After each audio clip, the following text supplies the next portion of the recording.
Hey everyone, you're with Tesla Tom. Thanks so much for joining me today on Ludicrous Feed on episode 1 of the nightly charge. I wasn't sure what to call this series. I was going to call it Unplugged, but not really appropriate for an electric vehicle or sustainability kind of channel. So I figured the nightly charge is what I'll stick with, given that we electric vehicle owners plug in our vehicles every night. That's kind of the message that I want to sort of portray to people who are asking about electric cars. Like, you don't have to sit there and watch your vehicle. You can just plug it in every night and just let it charge within, an hour or two, however much you need. So yeah, so we'll call this series the nightly charge. And oh, my little happy man has fallen off. I'll put him back up there. You stay there. Make everyone happy up on the top of the TV there. No, you're not going to stay there. Alright, so you're going to stay here then. That's probably better for you. So today, what I'm going to do is actually, for this series, at least that's my plan, is to go through the daily news, or go through the news of the day on electric vehicles. What I'll do is I'll Google the term electric vehicles, and then I'll go through the news articles that pop up on that first page.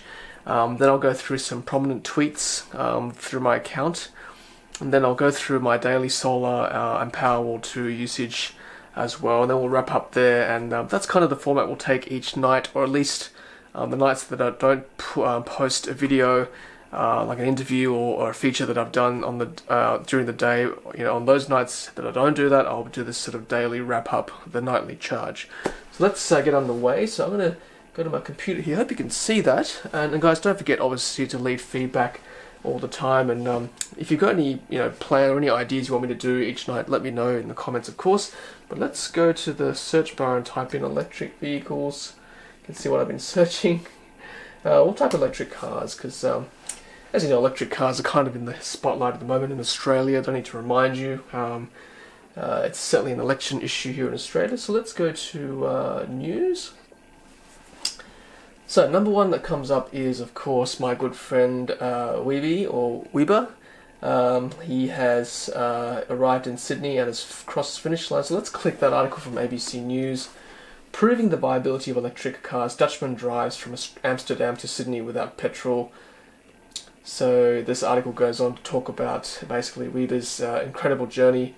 Look at that map. Look, he's travelled all across Europe, down through Asia, through the Middle East there to Asia, and then to Southeast Asia. A couple of water crossings there, obviously. That area is probably not safe to travel by car, I'd imagine. That's why I took that journey across to India from the Middle East, and then across Malaysia, West Malaysia, down through Indonesia, another boat journey there, and then of course the final boat journey across to Australia, and pretty much seeing most of Australia before arriving in Sydney. Incredible journey, really. Over 3 years he was on the road, 33 countries, and of course, if you don't know, he basically had to rely on the generosity of other electric vehicle drivers, other Australians, other world citizens, really, to clothe him, not clothe him, to feed him, to house him, and to give him electricity for his car. So it's incredible that he's finished in Sydney. And we were lucky enough to catch up with him. Those of you who watched us on the live feed. So let's see, why did he do it? Been a trip of a lifetime. We started talking about electric cars about 5 or 6 years ago, and I was instantly super enthusiastic about electric cars because they not only look good, they're super fast, they're silent, but they're also a way to tackle climate change. Very well said, Weeby. There he is in Australia. Incredible photos, really. I've been following him for quite a while. So that's his journey. It's a good photo there.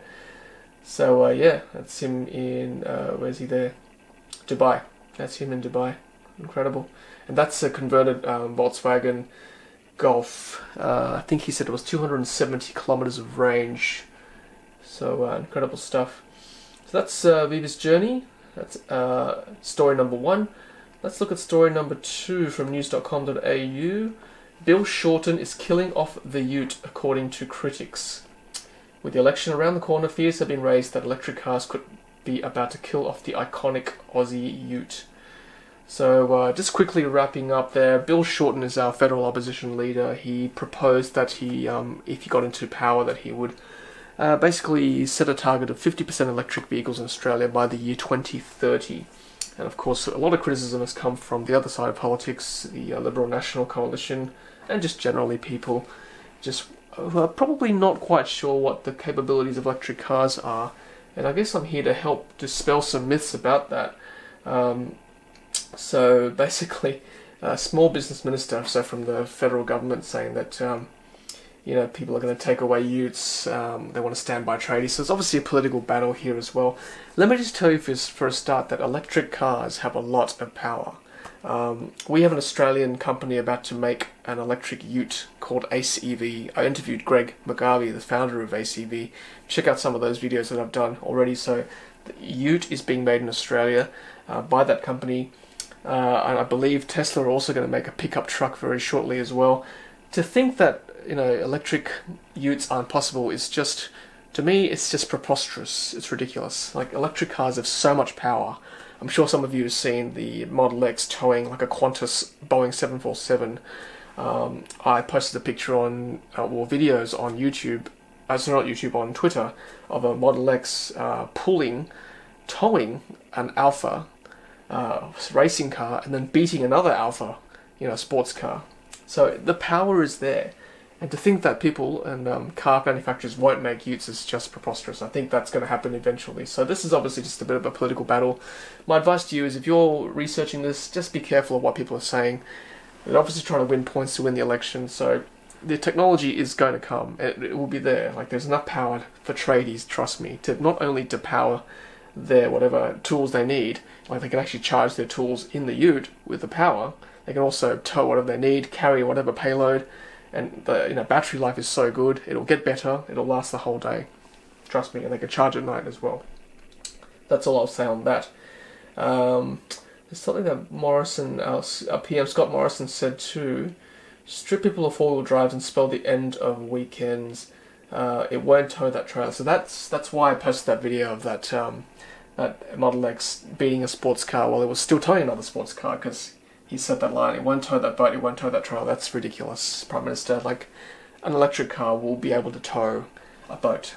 I've seen lots of pictures of Model X's towing things on the Tesla Facebook group. So, guys, that's a bit of a fallacy there, I think. So that's enough of that one. Let's see what the government is saying. Okay, just more politics there. So there's a picture of our federal opposition leader with a charger there. So yeah, that's the line there. It's I won't go through that, but let's have a look at this one. Could electric cars restart Australia's automotive industry? Picture of a Tesla there charging up. So yeah, that's that I think is possible.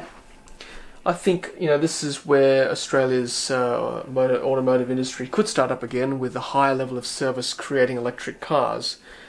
Some of you may know that the last Holden ute came off the assembly line in South Australia a few years ago. So this is where Australia could step up, make its own electric vehicles, source lithium ion from our own mines. We've got the technology, we've got the people skills, we've got potentially retrain. We don't want to lose that automotive know-how from years gone by. We need to keep that and convert that to electric production. So that's interesting there. It's certainly one benefit of an electric vehicle industry, creating our own cars. Let's have a look here. Australia's waking up. Take up of electric car charging points to make market shift. Okay, let's see what this one is saying. So this one's talking about charging locations. This one's in Broadway, I believe, in Sydney. So that's our second Tesla supercharger after St. Leonard's. So this is Mirvac's national manager Tim Wheels saying that uptake's been amazing. So he's right. There are a lot of shopping centres and retail outlets now with fast chargers or rapid AC chargers that can charge your car as you are shopping or eating or dining or whatever you're doing. So the infrastructure is coming, and if you look around on PlugShare, there's actually a lot of chargers in Sydney already. So it's certainly there. It'll get better as well. there's Behad, my good friend, talking about trickle charging, which is basically slower charging, at home or in your office while you're working. You don't really notice it because you just plug it in as you go to work or come home, like what I'm doing right now. And he says that it's probably accounting for 60 to 70% of the total. That's for residential. And if you include business, that's 90%. And I kind of agree. I reckon 95% of my charging is at home because I don't, I just plug in at night, wake up every morning with a full charge. So Mr. Jafari is saying the public availability of public charging sites has been the area that's been lagging the most. Yes, he's right. There should be more, and there will be more as well coming. But with only 0.2% of new car sales, it's hard to justify. It's kind of chicken and the egg, horse and cart. You're going to get the demand so that you can put public infrastructure as well. So the two will sort of, catch up with each other as time goes on.